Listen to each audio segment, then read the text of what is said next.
Alô, amigos, bem-vindos ao Gente que Fala ao vivo, de meio-dia a 1 pela Rádio Trianon, AM 740 São Paulo, Rádio Universal, AM 810 Santos e AltV, www.altv.com.br, com reapresentação 6 horas da tarde.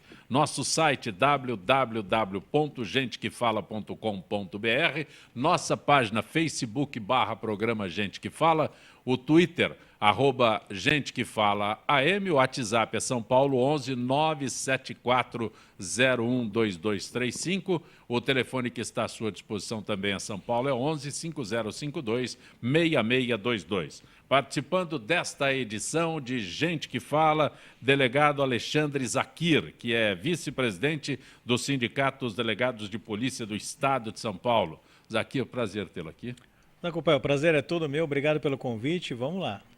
Também conosco o Coronel Camilo, que é vereador em São Paulo, recém-eleito deputado estadual pelo PSDB.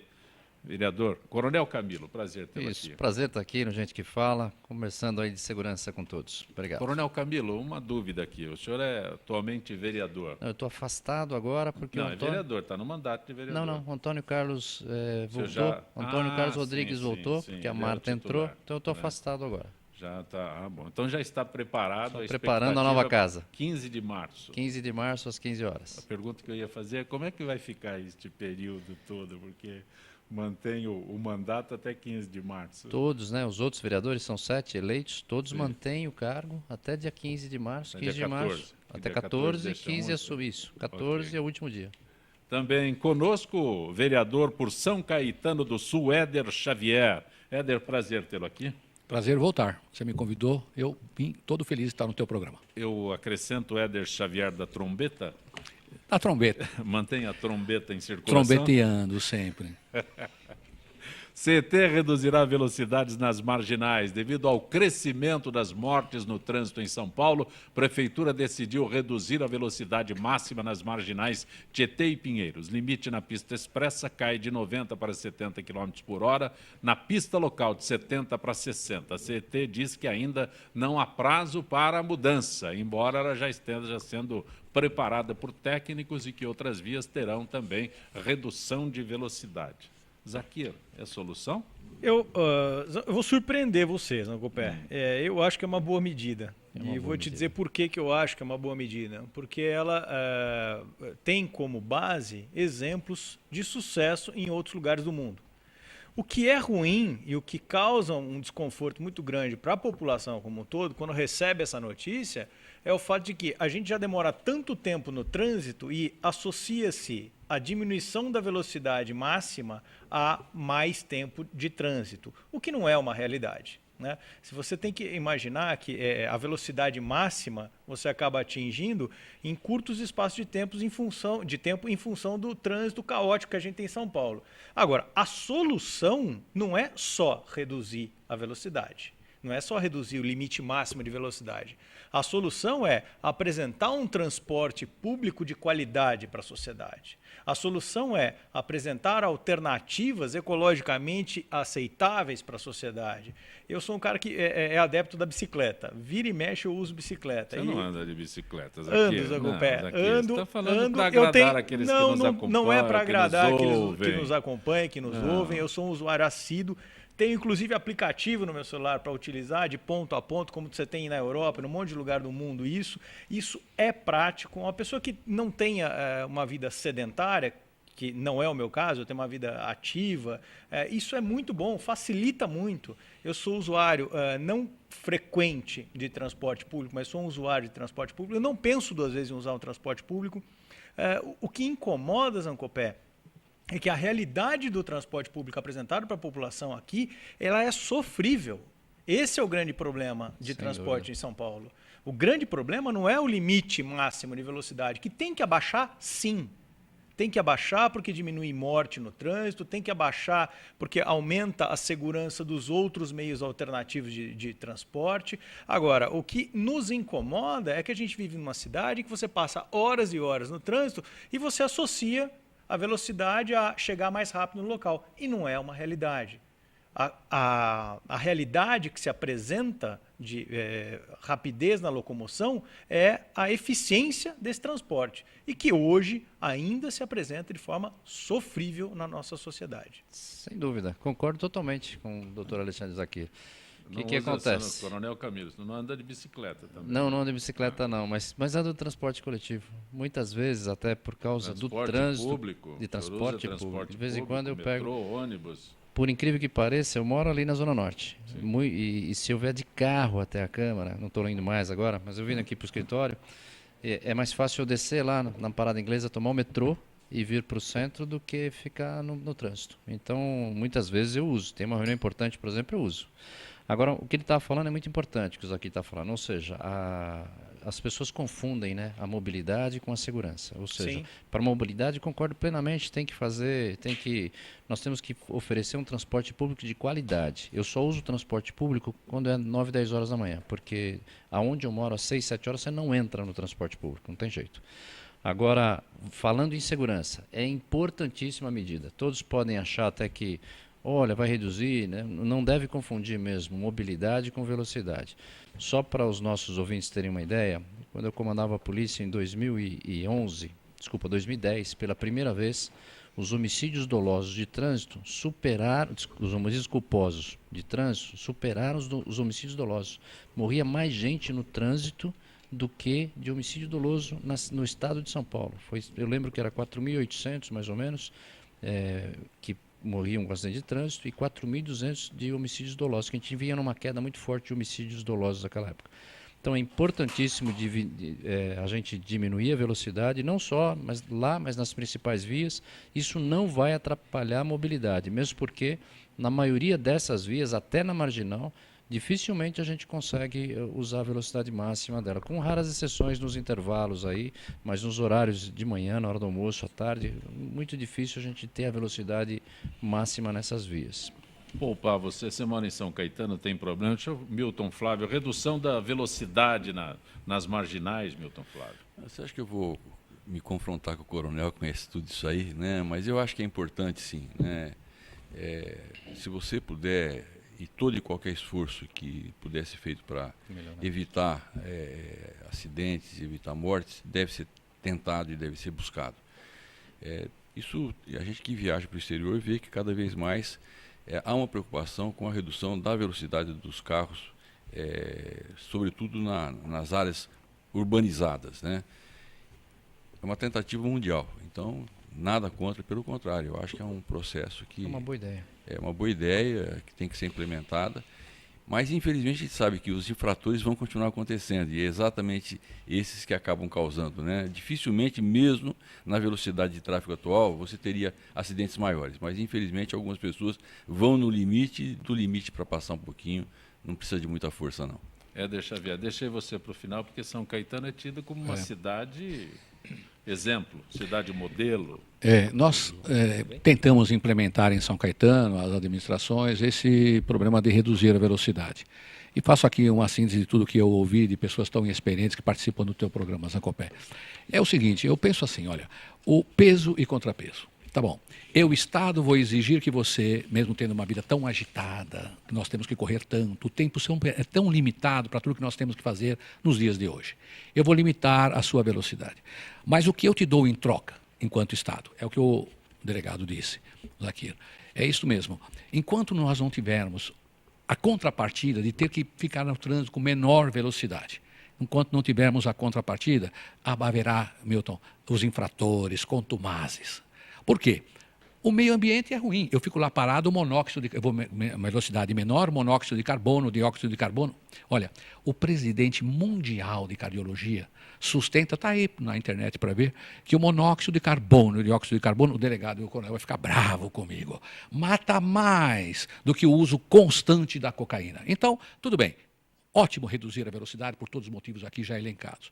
Mas também eu, Estado, vou dar o quê? Vamos arrumar essas vias para que possa ser mais rápido. Vamos fazer com que o trânsito seja um trânsito também consciente. Hoje tem tantas oportunidades que nós temos, o mundo digital, a tecnologia toda, a respeito dessas coisas. Nós somos informados onde tem. Nós cidadãos somos informados onde o trânsito está pior, onde está melhor. Quer dizer, o Estado, eu no meio ambiente também. Então, ótimo reduzir. E eu vou agora cumprir, eu vou reduzir, vou mais devagarinho com o meu carrinho, mas eu tenho pouca coisa que o Estado. Então, o que foi falado aqui é que o Estado tem que fazer a sua parte também. Se não só reduzir, não dá em nada. O Trombeta só errou numa coisa, falando que eu ia ficar bravo. A última coisa que vai acontecer aqui é eu ficar bravo. Né? O ser humano fica bravo assim que termina a sua capacidade de argumentação.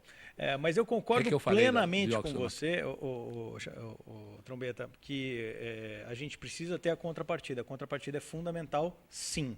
E olha, os problemas ecológicos que atingem a população são problemas muito sérios, e isso que você acabou de dizer é o que nos fere sensivelmente. A mim, principalmente, que gosto de atividade física, gosto de estar no meio ambiente saudável, sabendo disso eu fico mais incomodado ainda.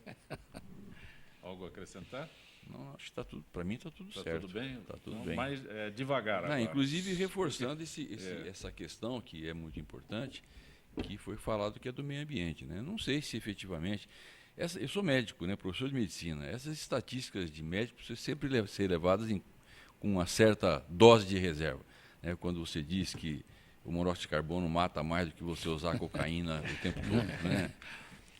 Tem a impressão que está lá. Acho que é um certo exagero. Onde foi feito? Do médico, onde, como foi feito. Agora, o ponto crucial que eu vejo é esse. Mesmo que eu tenha problema de mobilidade, vale a pena reduzir a velocidade pela segurança. Sem pelas dúvida pessoas nenhuma. que vão deixar de morrer, pelas vidas que nós vamos poupar.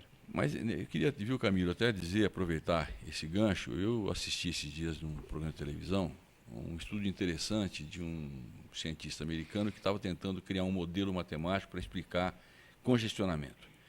E congestionamento sem explicação, sem que se você tivesse um acidente na pista, um concerto na pista. E ele disse e comprovou que, na verdade, grande parte desses congestionamentos decorrem dos carros que, por estarem em excesso de velocidade, freiam de maneira repentina e aí você cria uma cadeia que se estende e provoca esse congestionamento. E fizeram depois... Não existe uma velocidade constante, é isso? E fizeram depois um estudo no Japão, em que os carros ficavam circulando, portanto não entrava ninguém no circuito, e só o fato de alguém mudar a velocidade e ter que brecar criava áreas de congestionamento. Eventualmente, se você conseguir reduzir a velocidade for seguida, talvez você tenha um fluxo uniforme, homogêneo, e no fundo e no final você tenha até uma fluidez maior do tráfego do que agora, em que você, numa velocidade maior, você tem que fazer essas brecadas e improvisar em muitos momentos. A direção defensiva vai nessa linha. Né? Muito interessante esse estudo, hein, Zé Compé? Eu sempre nas estradas fico assim, não aconteceu acidente, não aconteceu nada, tudo parado, congestionado, devagarinho. De repente, do nada, todo mundo começa a andar com maior velocidade. Mas não aconteceu nada. Eu acho que esse estudo do Milton é muito interessante mesmo. Você está acompanhando Gente que Fala, conosco hoje o Milton Flávio, que é subsecretário de Energias Renováveis do Estado de São Paulo, Coronel Camilo, recém-eleito deputado estadual, o vereador por São Caetano, Éder Xavier da Trombeta, o delegado Alexandre Zaquir. A S Eletropaulo irá adquirir 62 mil medidores eletrônicos inteligentes que serão instalados em residências, comércios e indústrias de Barueri em 2015. O sistema permitirá identificar eventuais ocorrências no fornecimento de energia, isolar defeitos e, dependendo da falha, restabelecer o fornecimento de energia, reduzindo as perdas, realizando leituras, cortes e religações. Religação à distância, entre outros serviços. Milton Flávio, é a tua área aqui. Não, isso é maravilhoso, é isso mesmo. Né? Deve ser um anãozinho que fica lá. Não, sabe que isso já... Eu tenho a impressão que a S Eletropaulo já fez algo semelhante, não sei se foi ela, mas já foi feito algo semelhante em Aparecida do Norte. Né, um trabalho. E a ideia... São implantados modelos, né? As cidades são escolhidas para testar. Isso já acontece com frequência, né, e universalidade no exterior. O que você pretende com esses medidores inteligentes é, inclusive, orientar o próprio cidadão, o dono do comércio, da residência, a melhor maneira de ele usar a sua energia. Porque ele sabe exatamente quanto ele está consumindo naquele momento, se vale a pena ele desligar ou deixar para um pouquinho mais tarde, né, de tal maneira que você otimize o uso da energia e otimize a conta que você vai pagar.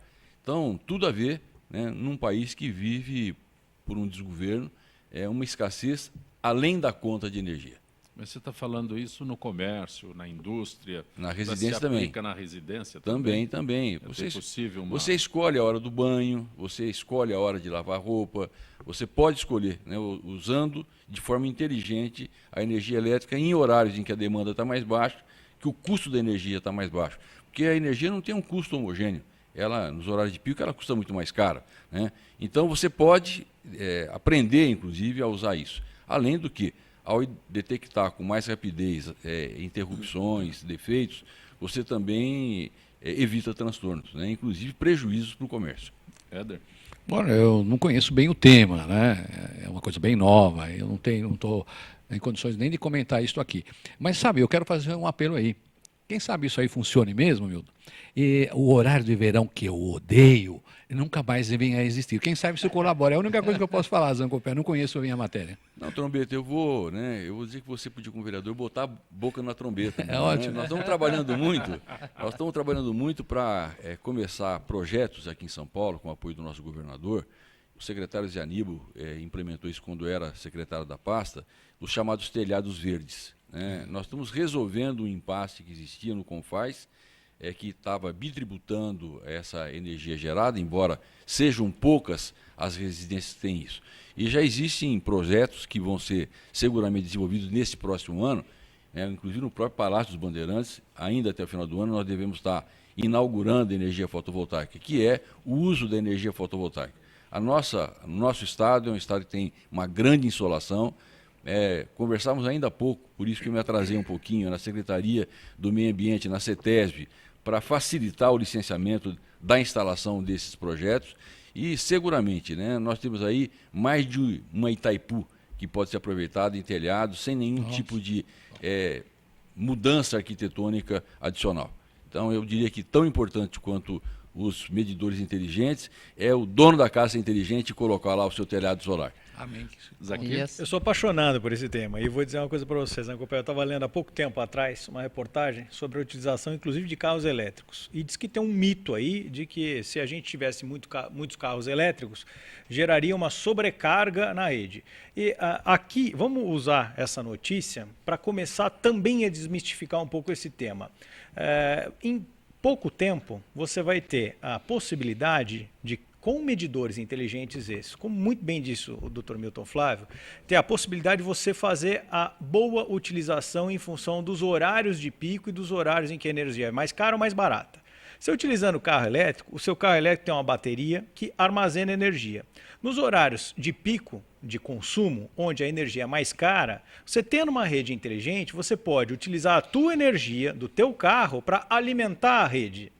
Você está devolvendo energia para a rede. E você pode abastecer o seu carro no horário em que ela é mais barata. Ou seja, há uma racionalidade no uso dessa energia. Então, nada tira da minha cabeça de que só com estudo, tecnologia, dedicação e aprofundar nas questões de forma inteligente é que a gente vai melhorar a sociedade. E isso o governo do Estado de São Paulo tem feito com excelência. O governo do Estado de São Paulo pode ser criticado por diversas coisas, mas não por faltar a sua acuidade, a sua preocupação e a sua boa gestão na busca de soluções inteligentes. E é só assim que a gente melhora uma sociedade, Zancopé.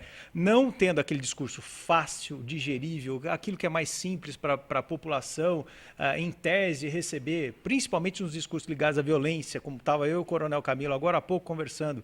O que a população quer? A população quer a solução do problema e muitas vezes acaba sendo aparentemente mais fácil receber um discurso já mastigado, aquela coisa, pancada, borrachada que resolve. Não, não é isso. É como na energia elétrica. É a inteligência que resolve os problemas. E a gente, aí, de novo, Xavier, vou discordar de novo de você hoje, aqui nós vamos discordar o dia inteiro hoje. O horário de verão é uma forma racional de você também otimizar a energia, mesmo quando não falte. Mas quem sabe acontecendo isso que o Milton falou, é uma situação que poderia mudar, né? Eu até quero aproveitar, acho que fazer aqui um comercial, né? Eu fui na semana passada lá para, eu disse que tinha ido para Prudente, né? Me ligaram e disseram, doutor, o senhor não foi para Prudente, o senhor foi para Álvares Machado, né? O prefeito ligou reclamando com razão.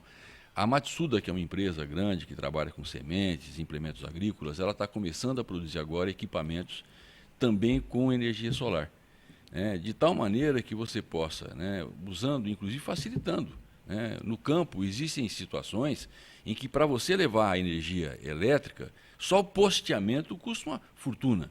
E você tem alternativas hoje para bombas d'água, para vários equipamentos, para uma tal de carreta da convivência que eu não conhecia, que é uma exigência do Ministério do Trabalho, que agora os trabalhadores têm que ficar num ambiente mais confortável para tomar as suas alimentações, e você pode cobrir essa carreta e vários equipamentos agrícolas e utilizar o sol, de tal maneira que você não tenha ônus, não tenha custo, preserve o meio ambiente e modernize, inclusive, o nosso campo, dê qualidade a ele. Então, é impressionante, Zancopé, eu falo isso com muito orgulho, porque a gente está passando e está fazendo parte dessa história aqui em São Paulo.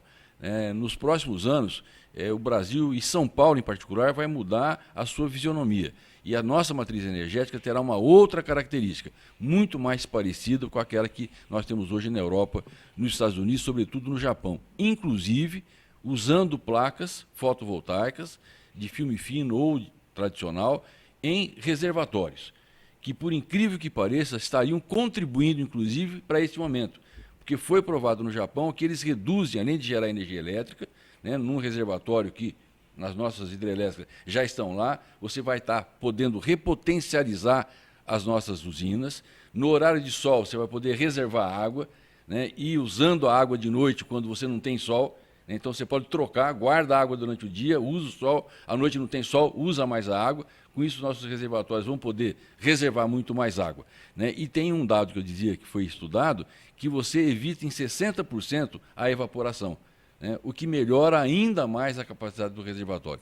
Então, são infinitas oportunidades, e eu até brincava, quando nesses comentários, de que, olha, é possível que a Secretaria de Energia seja de volta acoplada, volte a ser parte de uma outra secretaria, e sempre se pensa em que ela volte para recursos hídricos. Eu digo, mas nós não temos recurso hídrico disponível em São Paulo para gerar energia. Nós estamos brigando para abastecer o consumo humano, Então, se é para fazer alguma coisa, coloca junto com desenvolvimento e inovação, porque aí está o futuro do Brasil, de São Paulo e da energia. Camilo? Só fazer um comentário. Eu vejo por um lado assim, é um lado que eu gosto de comentar e acho muito importante. Quando saiu na conta da energia elétrica aqueles gráficos de consumo, eu lembro que mudou a sistemática na minha casa. Ou seja, olha, estamos gastando muito, vamos economizar e coisas desse tipo. Então eu vejo um lado que é a participação do próprio contribuinte, ou seja, a participação dele. É lógico, Cidadão, temos que cobrar do governo, temos que cobrar para que ele faça. Mas eu reputo assim, a participação dele estar consciente do que ele está fazendo. Ou seja, ele fazer a sua parte. Isso não só na energia, Falo muito isso na segurança também. Ou seja, nós reclamamos, tudo bem, eu fui furtado na 25 de março. O que aconteceu? Eu saí da loja, estava contando dinheiro e me passou um cara e pegou. Então, quer dizer, se culpa, muitas vezes, o poder público, e o próprio cidadão, às vezes, orientado, ou seja, campanhas na própria utilização do automóvel, Voltando lá um pouquinho, se ele tivesse a capacidade de trabalhar sempre, de dirigir defensivamente, ele andaria com mais espaço, ele não daria esses trancos no trânsito de correr, parar e fazer o fluxo. E aqui é a mesma coisa. Quando ele está vendo lá que ele está participando, que ele é alguém que está influenciando, eu acho que isso estimula muito a população, cada um fazer a sua parte. É lógico, não podemos deixar de cobrar do poder público, mas eu acho que a participação do cidadão é muito estimulada. Se isso for adequadamente comunicado, para a população, é uma grande contribuição. Acho ótimo. Camilo, você analisa a conta que você recebe, a conta de Não foi. Quando foi uma novidade naquela época, porque não tínhamos isso, não vinha um gráfico na conta. A gente recebia uma conta pura que você tem que pagar. Sim. De repente, você começou a receber na conta um gráfico de consumo. Eu estou falando que na minha residência, por exemplo... Inclusive a comparação dos meses anteriores, de quanto você foi gastando. Aí chega lá, mas por que eu gastei muito aqui? O que aconteceu?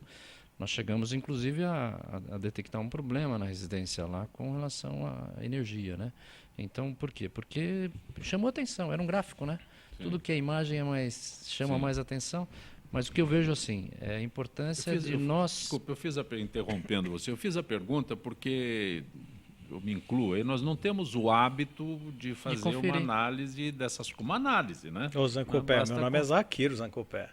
Meu nome é Zaquir. Você confere. Eu não, eu fiz melhor do que isso. Eu dou pra minha mulher conferir. 10 vezes mais complicado Em o casa negócio foi a ali. mulher que Pra descobriu passar- também. Aliás, pra Copé, passar tem um ela pra amigo trás é meu, mais tem um amigo complicado. meu que conferiu e demonstrou para a sogra que ela não devia mais visitá-lo, porque nos meses em que ela ficava lá, a conta subia. O delegado discorda de mim muito, mas eu concordo, viu? Eu querer, mulher, você fazer as contas aí. Boa.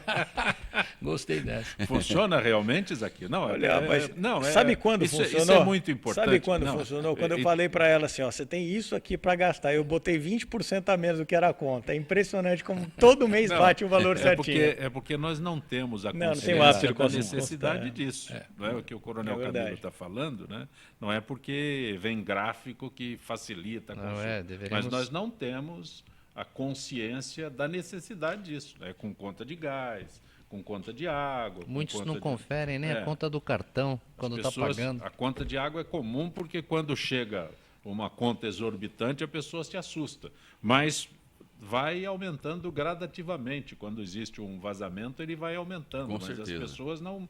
Só quando o vazamento, só quando estourou de vez, Exatamente. é que se procura a origem do vazamento. Né? Então, na energia também se. O Então, Milton é muito bom isso. Mas esse dos Não, relógios eu aqui, ó, sou- Você vê, você pode... Meu né, amigo você achou uma maneira, achou uma maneira de- delicada, Sim. educada e ecológica de expulsar a sogra de casa. mas o importante de tudo isso é formar a conscientização Sim, das pessoas. sim. Isso é E a importantíssimo. imagem é muito mais importante, às vezes, que muita fala. Por isso o governo falando dessas coisas que são comuns. O gás, a energia, isso aquilo que nós usamos muito e prejudica a sociedade como um todo. Mas eu estou com você mesmo, viu, Coronel? Uma imagem é muito mais do que falar muito. Né? Os gráficos são importantes mesmo. Você está acompanhando Gente que Fala pela Rádio Trianon. Conosco hoje o Milton Flávio, que é subsecretário de Energias Renováveis do Estado de São Paulo. Você foi onde, Álvares Machado? Álvares Machado. Pagou quanto de pedágio, pergunta o Jaime. Também conosco. Jaime, dessa vez eu fui de avião, não paguei pedágio, mas é sempre importante Já me pensar ante- nisso. já me antecipei Já se a antecipou, pergunta né? dele. Mas eu fui para Botucatu fazer consultório, Jaime, e voltei de ônibus. O Coronel Camilo, recém-eleito deputado estadual, vereador por São Caetano, Éder Xavier da Trombeta, e o Alexandre Zaquir, delegado que é vice-presidente do Sindicato dos Delegados de Polícia do Estado de São Paulo. Retornaremos em instantes.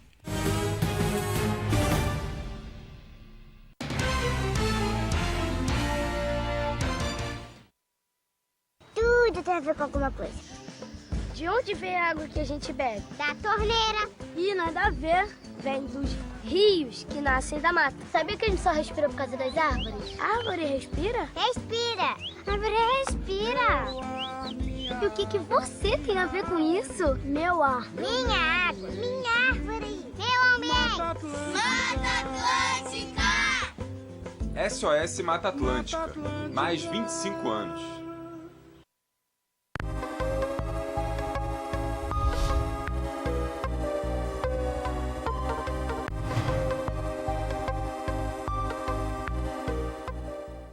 A Câmara de São Paulo convida você para debater o Orçamento 2015. Ele vai ajudar a melhorar a nossa cidade. Será a sua chance de indicar os investimentos necessários em seu bairro, como mais recursos para a saúde, transporte público, moradia e lazer. Aproveite essa oportunidade e venha para as audiências públicas. Estamos esperando por você. Participe!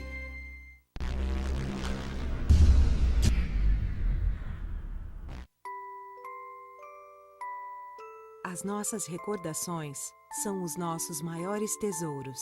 Carregamos durante toda a nossa vida.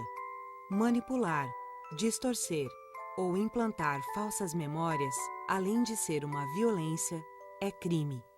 Somos responsáveis por esse tesouro. Não promova a alienação parental.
Você está acompanhando Gente que Fala pela Rádio Trianon, AM 740 São Paulo, Rádio Universal, AM 810 Santos e AltV, www.altv.com.br, com reapresentação 6 horas da tarde.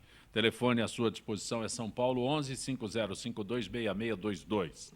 Conosco hoje o subsecretário de Energias Renováveis do Estado de São Paulo, Milton Flávio, o vereador Coronel Camilo, aliás, recém-eleito deputado estadual pelo PSDB, o delegado Alexandre Zaquim e o vereador por São Caetano do Sul, Éder Xavier da Trombeta. Éder, São Caetano é exaltado sempre porque tem o melhor IDH. É IDH, IDM, qual é o índice correto? Índice de Desenvolvimento Humano dos municípios do Brasil. IDHM, né? Eu me confundi com as letras todas, mas todos comemoram que a sua cidade é a melhor, São Caetano e tal. Realmente beneficia o IDHM elevado como São Caetano tem? Falácia. Absurdo, absurdo, absurdo. Mas como São Caetano é uma Essa cidade... história de ter usado as administrações anteriores tão politicamente o Índice de Desenvolvimento Humano. O fundamento do Índice de Desenvolvimento feito pela ONU, há 30 anos São Caetano ganha essa história. Então, o que é? É longevidade. Na década de 40, o governo federal, logo depois da guerra, entendeu que o Brasil podia alimentar o mundo e trouxe para cá europeus. Em São Caetano aportou por estar próximo ali do Ipiranga, o grito do Ipiranga, uma Nova América, aquela coisa toda.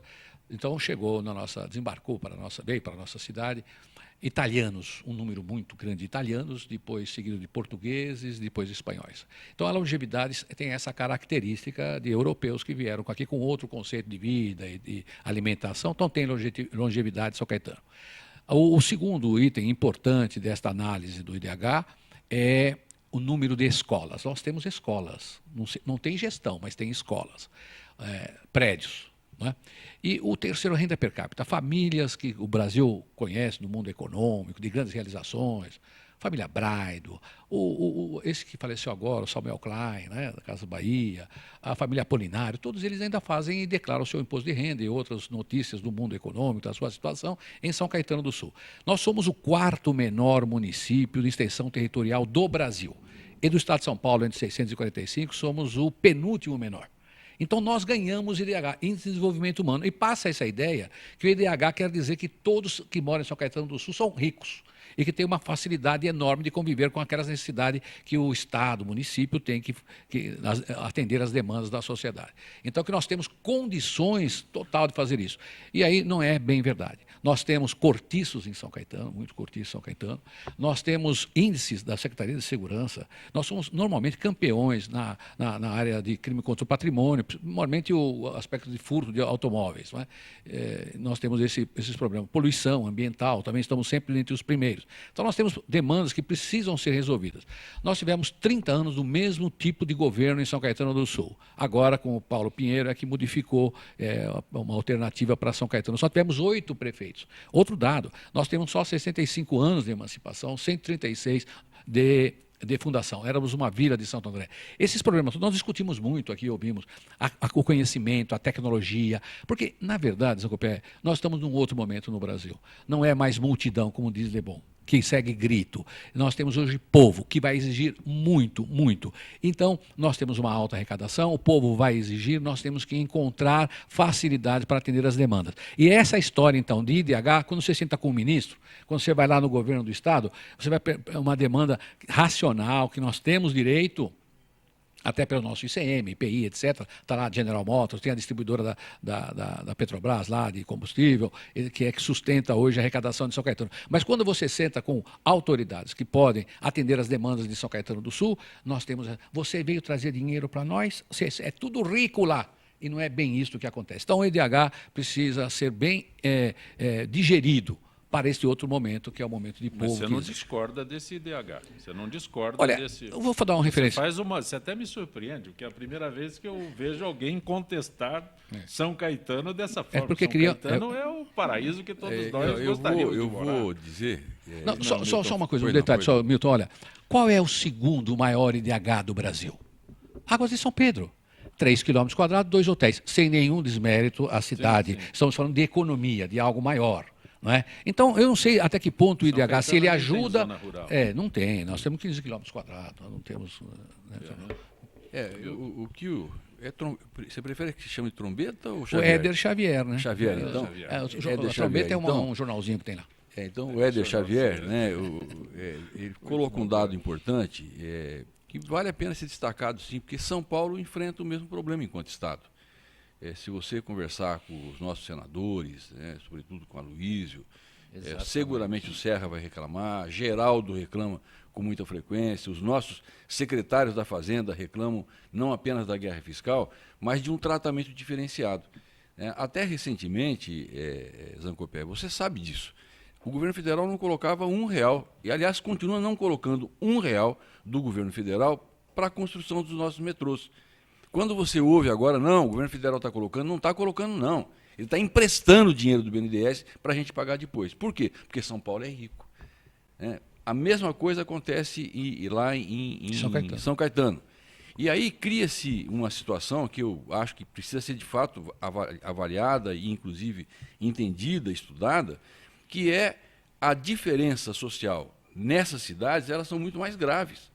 Porque a distância entre o mais rico e o mais pobre é muito grande. E aí você amplia alguns tipos de crime, como, por exemplo, o crime contra o patrimônio, que é absolutamente legítimo. Você tem uma população pobre, você mede, o IDH mede a riqueza média do município, né? O município tem, mas os ricos têm muito e os pobres têm muito menos. Então, eu concordo com o Xavier, é uma coisa que precisa ser avaliada e, sobretudo, em questões pontuais, o Estado não pode olhar esse tipo de município, como é o caso de Água Santa Bárbara, como se fosse um município rico. Não é rico, não. O município é rico, mas o cidadão pode ser muito pobre. E o município, por conta das suas demandas e exigências, não ter condições de resolver, até porque não consegue incluir muitas vezes, em programas do governo federal, esse tipo de cidadão. Eu acho que é uma pauta e é uma demanda e uma luta que vale a pena ser travada, assim. Coronel Camilo? Eu também concordo. Eu vejo menos pelo lado do Estado, né? Quando a gente participava aí do Conselho Nacional dos Comandantes Gerais, né? E a mesma colocação, pô, vocês em São Paulo, vocês têm tudo, vocês não precisam, né? E a briga nossa era com a Secretaria Nacional por causa de recursos, né? Tivemos até que entrar naquela Força Nacional, que eu como comandante-geral discordava totalmente, né? Eu sou contra a Força Nacional, acho que essa Força Nacional é um grande engodo, aí, é um braço armado que está sendo usado só operacionalmente, em alguns casos pela Polícia Federal. E exatamente isso daí. Então, nem 8 nem 80. São Caetano tem lá os seus pontos positivos, tem educação, tem saúde, mas não quer dizer que tem que parar. Ou seja, eles estão assim porque é fruto também do trabalho de quem está lá. Agora, tem que procurar progredir sempre. Agora, esse estigma, né, esse preconceito, ele existe sim, isso eu concordo. Só não concordo que está... Eu acho que tem que ir para mais, né? Mas não concordo que esteja tão baixo, assim, tão ruim. Isso aqui. Bom, enquanto eu estava ouvindo o Trombeta, eu já tinha mudado de ideia. No começo da notícia, eu tinha pensado em mudar para São Caetano. Eu já estou pensando em mudar de São Paulo. Tem muita gente pensando como você que foi para São Caetano. Então, não vou para São Caetano mais. Eu ia para lá, mas não vou mais, então, agora. Não, Zancopé, a notícia, ela traz, lógico, sem dúvida nenhuma, fatos que são analisados em função de índices que são apresentados aí para medir o que se chama de qualidade de vida, etc. e tal, né? Mas esses índices, o IDH já vem sendo questionado por diversos outros países como sendo uma referência para você analisar se aquele povo é ou não melhor ou pior do que alguns outros. O comparativo é que é muito difícil de ser feito, né?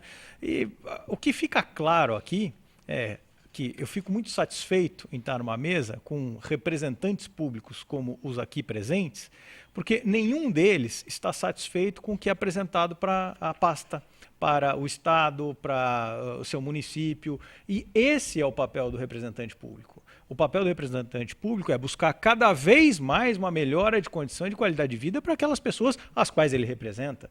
Então, isso me dá esperança, enquanto um servidor público, de fazer o meu papel, de executar a minha função cada vez mais próximo daquilo que a gente tem que buscar como sendo a perfeição.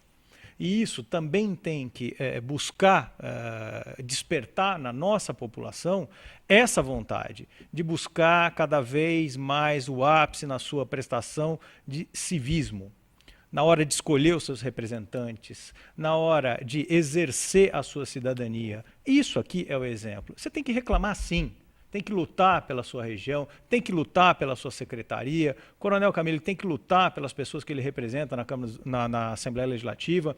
O Trombeta tem que lutar pelas pessoas que ele representa na Câmara dos Vereadores. Isso é representar publicamente a altura da expectativa daquelas pessoas. Então eu fico feliz de ouvir essas reclamações aqui. Tem mais um ponto só que eu queria destacar, né? Não podemos também prejudicar os que estão indo bem, né? Ou seja, se São Paulo está indo bem aqui, não pode ser prejudicado em relação aos outros estados brasileiros. Quer queira ou não, é fruto do trabalho de quem está aqui. É a mesma coisa lá em São Caetano, né? Ou seja, se mantém isso por 30 anos, não é só porque os que nasceram. Mas isso, Coronel, é o que os representantes daquelas populações precisam fazer. Não deixar com que a boa qualidade de vida seja argumento do governo federal para não repassar recursos. Exatamente. Deixar que a boa qualidade de vida não seja argumento para que o governo do estado não passe recursos para São Caetano. Então, isso é que eu acho que é motivo de ser parabenizado aqui a reclamação. E o Éder colocou um outro dado que eu acho que vale a pena a gente ressaltar sempre, né, que talvez tão importante ou mais importante que o IDHM, né, é o índice que mede a desigualdade social. Perfeito. Cidade feliz não é cidade rica, é cidade onde a desigualdade social é menor. Mas é a primeira vez, antes do início do programa, o Éder viu aqui a pauta e falou, eu não concordo com isso daí, por isso que eu chamo a atenção, porque é a primeira vez que eu vejo alguém questionar o IDH e principalmente com relação a São Caetano. Eu nunca vi, era sempre enaltecido, São Caetano é modelo. Aí você questiona o IDH. Então você vê uma coisa, Zancopé. Todas as ruas asfaltadas. É verdade. Qual município ou estado que tem essa condição? Todas iluminadas, 100% de esgoto, escola. Agora, o problema é que nós herdamos uma dívida de 300 milhões de reais, 30% do nosso orçamento. E aí essas demandas, como disse muito bem o Milton, você tem lá discrepâncias tão grandes, né, entre o mais rico e o mais pobre, e o número é mais pobre, porque é aquilo que eu já sustentei, algumas famílias fazem declaração, todo mundo é rico aqui. E aí com muita veemência, porque esse estado de ficar entre o mais rico e o mais pobre, esse mais pobre é com muita veemência, nós temos tido lá problema muito complicado com as exigências que são naturais da arrecadação que nós temos. Agora, então nós temos que buscar, como disse o Zaquir muito bem, fazer representar dessa maneira, que todos nessa mesa aqui podem estar dando apoio a esse ou aquele governo, mas tenha coragem, por isso que é um outro momento também, não só do povo que deixa de ser multidão, mas também daqueles que representam o povo. Eu pertenço a esse governo, mas o que tiver que criticar eu critico, o que tiver que fazer eu faço. E aqui não vim fazer um desmérito a São Caetano do Sul, eu venho dizer o seguinte, como nós temos demanda, como nós temos a dívida e como esse problema de IDH, que não quer dizer que todos é feliz, como disse o Milton, nos impede de ter acesso, como tem o estado de São Paulo, como bem disse ele. Então, esta é a colocação, não é desmérito à minha cidade, evidentemente. Nasci na Rua Taipas, número 611, em São Caetano, Vila Barcelona. Já voltei a pensar em mudar para São Caetano. Vamos, que vai melhorar. A limpeza e iluminação são fundamentais para a segurança da população. Segundo a Secretaria de Segurança, em locais onde os terrenos vagos estão limpos e que a iluminação é eficiente, não há esconderijo e a ação de bandidos é dificultada. Dados da Secretaria mostram ainda que as regiões bem cuidadas inibem atos de vandalismo como pichações e depredações. Tenho dois da área da segurança aqui, Coronel Camilo e o delegado Zaquir.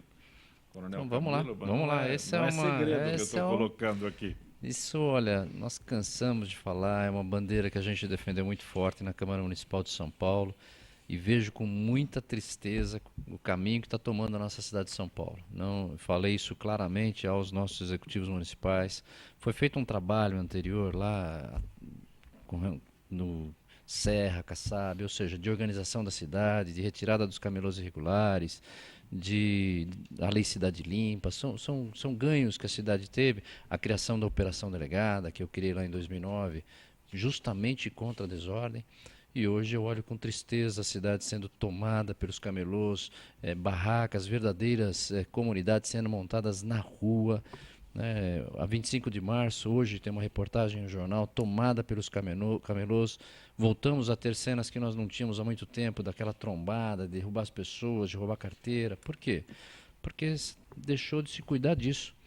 Tem um estudo aí de dois pesquisadores, Clark e Ferguson, de 1998, que diz que a maioria dos crimes são de oportunidade. A maioria dos crimes são crimes pequenos e de oportunidade, 60%. E a oportunidade tem 3 pontos lá, né? O criminoso, a vítima e o ambiente. O ambiente é o que mais influencia. O marginal ele não vai procurar um lugar bem iluminado, bem sinalizado, com fluxo normal de trânsito. Ele vai procurar onde?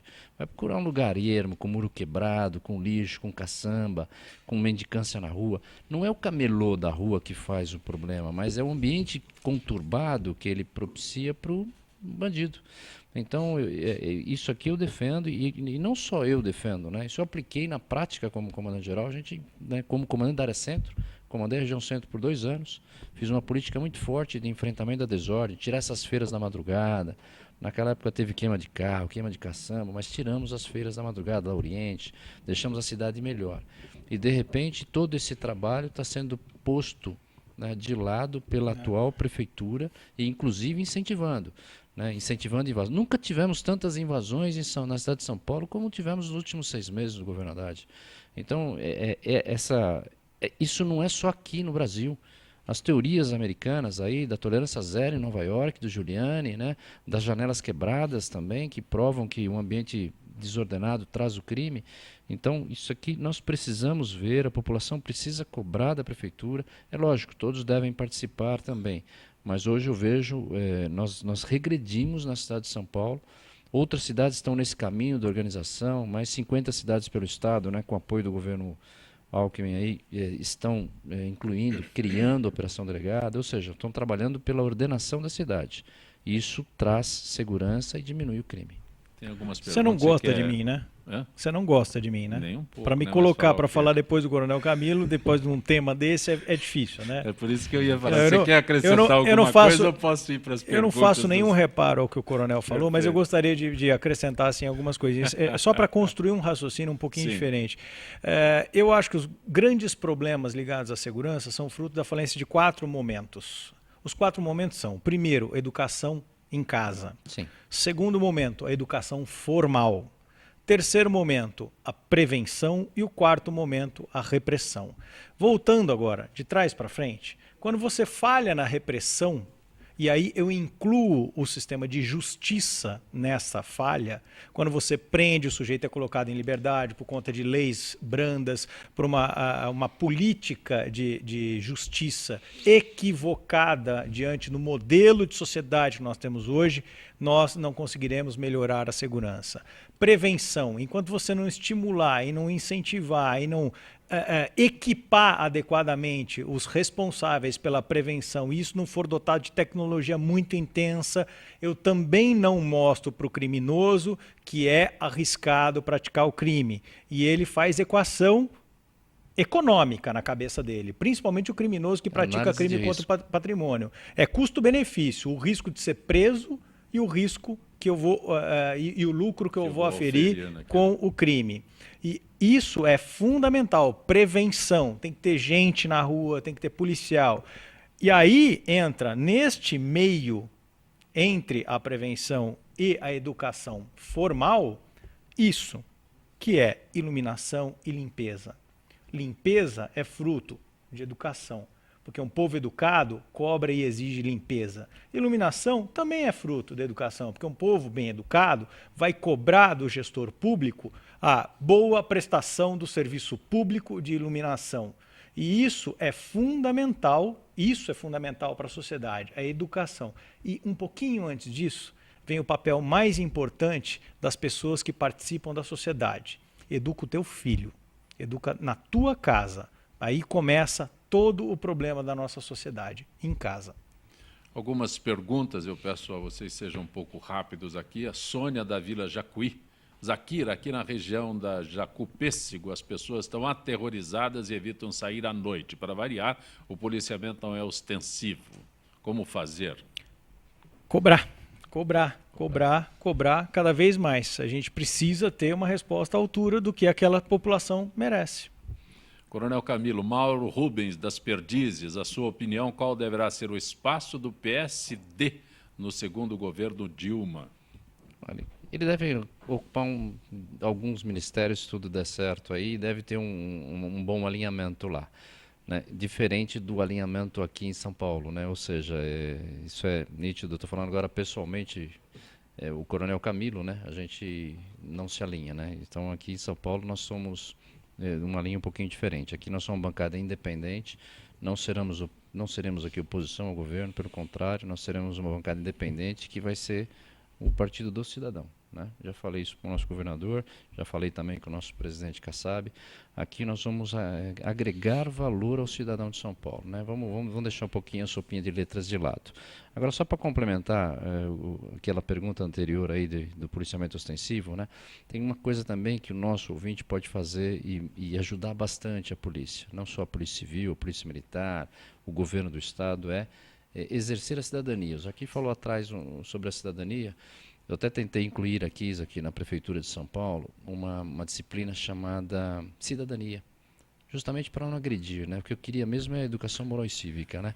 Mas para falar de civismo, de cada um fazer a sua parte, de educação moral de e respeito. Cívica, que quase foi atropelado. Então, mas não tem como, né? E outra, termo que remete a o pessoal liga isso à ditadura, mas na realidade as pessoas precisam se respeitar. As pessoas precisam conviver em sociedade. Conviver em sociedade significa ter limites. O nosso filho tem que ter limite. E outra coisa também, né? Vai na escola, a escola fala, não, a família tinha que ter ensinado. Vai na universidade, não, tinha que ter aprendido no fundamental. Pô, assim a gente fica sempre jogando a culpa. Todo mundo tem que fazer e participar. Então você que está nos ouvindo, liga para a polícia, vê gente suspeita, liga antes para a polícia. Eu sei que é difícil, sei que vai ter problema, mas tem que ligar, tem que participar. O Éder Xavier, Valdeci. Stalin, genial guia dos povos, continua sendo a grande referência política e histórica do PCdoB? É, uma boa provocação para não terminar o programa. É assim, eu não sei o que o Stalin fez, o que o outro fez. Havia uma oportunidade, o único partido que me honrou, porque a luta de 8, 10 anos contra 30 anos do mesmo mandato do PTB em São Caetano do Sul, eu ia para um partido, o prefeito dava um jeitinho e me tirava o partido. Então eu fui lá para o PSDB, não estou mais no o PCdoB, e aí agora já não estou mais, estou sem partido, procurando um partido. Quero que o Coronel Camilo me oriente, você também, e o Milton, que eu já conheço, já temos amizade há muitos anos. O Milton Flávio, ele não poderia faltar, mas o Jaime do Jardim Bonfilioli, você esqueceu de lembrar que na última vez... crise de abstinência, se ele não me perguntasse. Na última vez que você esteve no programa, que a privatização da malha ferroviária paulista, que extinguiu os trens de passageiros de médio e longo percurso de nosso estado, foi realizado durante o governo Fernando Henrique, do governo estadual do Mário Covas, ambos do PSDB. Não, pelo contrário, né? Eu tenho orgulho, Jaime, de ter sido líder deste governo que fez as privatizações. Você imaginou, né, a roubalheira que seria se o PT estivesse aqui? Teria usado todas as nossas estatais, todas as nossas empresas para fazer o que fez na Petrobras. Então, o que nós fizemos é pegar uma ferrovia que naquele momento era deficitária, o Estado não tinha condições de investir na sua recuperação, né, da mesma maneira que não tinha condição e não teria hoje 18 das melhores 20 estradas do país, né, o Estado teria consumido todos os seus recursos. As pessoas esquecem, por exemplo, que a 9 Imigrantes foi feita sem R$1 do governo do Estado, né, que alguns trechos da Radial Leste foram construídos sem nenhum real do governo do Estado. Isso foi uma contribuição importante e, às vezes, a gente não comenta o número de mortes que isso evitou. Mas, de qualquer maneira, que eu disse aquele dia, Jaime, eu tenho bem a lembrança, é de que as cobranças que nos são feitas hoje têm que ser remetidas a um outro fórum. Porque depois que houve a privatização, a ferrovia foi para o governo federal. O governo federal está na mão do PT há 12 anos. Não dá mais para continuar reclamando da herança maldita, porque eles são usufrutuários do poder há 12 anos. Então, se alguma coisa não aconteceu até agora, na modificação dessa situação que é lamentável, só tem um endereço, é o PT.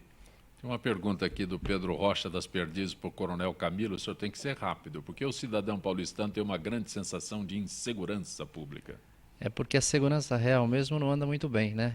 Isso é verdade. Precisa cobrar mais da polícia, a polícia precisa estar mais presente, o cidadão tem que participar mais. E, infelizmente, é isso que está acontecendo mesmo. Nós temos uma sensação de segurança e até porque as notícias elas só são ruins porque está acontecendo mesmo. Walter Carlos Silva, da Vila Carrão. Milton Flávio, poderia informar quanto de dinheiro nos 8 anos do governo Fernando Henrique foi dado para as obras do metrô? Olha, infelizmente não saberia dizer, né? Não saberia dizer. Mas seguramente foram mais do que o que foi dado no PT. Porque se ele deu R$1, ele deu mais do que o PT. Não há tempo da pergunta do Vanderlei da Moca, mas, Milton Flávio, eu agradeço a gentileza, mais uma vez, de ter interrompido as tuas atividades para participar do Eu que agradeço a oportunidade. Da mesma forma, todos os outros, né, interromperam as suas atividades, mas ele saiu direto da secretaria para cá. Coronel Camilo, que o senhor tem a possibilidade de desempenhar um bom mandato como deputado e, antes disso, estará conosco outras vezes. Sem dúvida, à tua disposição e contem comigo lá. Porque até 15 de março teremos tem tempo ainda. Tem né? tempo. Zakir, muito bom tê-lo aqui. Prazer é todo meu. Obrigado. Obrigado. E o Éder Xavier, obrigado por ter vindo, Éder. Satisfação estar aqui. Olha, faltam 10, 12 dias aí para terminar esse ano. Feliz Natal, um bom ano para todos. Gente que fala tem na direção-geral o jornalista Fausto Camunha, diretora de produção Zenilda Salvato, redação Raela Brandão Pedro Esquiavão, na pauta José Carlos Sicarelli, produção cultural Ricardo Godoy, na rádio Trianon, Neildo Neres, Cléo Rodrigues Benebenê, na direção da Altivi Alberto Luchetti, na técnica James Eduardo, Iago Matsumoto, Célio Teixeira, Arthur Endler. Na sequência Trianon, Marcos Calazan. Estaremos de volta amanhã, meio-dia. Gratos, até lá.